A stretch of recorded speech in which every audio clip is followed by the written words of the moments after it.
उपमुख्यमंत्री एकनाथ शिंदेंनी राज ठाकरेंना प्रत्युत्तर दिलं। आरक्षण कुणामुळे गेलं याची संपूर्ण माहिती आधी राज ठाकरेंनी घ्यावी असं यावेळेस शिंदेंनी म्हटलेलं आहे।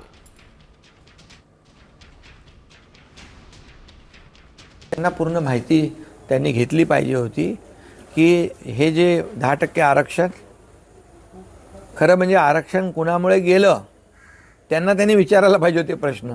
कसे फेल झालात तुम्ही, कसं तुम्हाला आरक्षण जे देवेंद्र जींच्या काळात सरकारने दिलं होतं ते तुम्ही हायकोर्टात आम्ही टिकवलं, परंतु तुम्ही का टिकवू शकले नाहीत असा प्रश्न उलट सुप्रीम कोर्टामध्ये विचारला पाहिजे होता त्यांना, तत्कालीन मुख्यमंत्री आणि त्यांच्या सरकारला।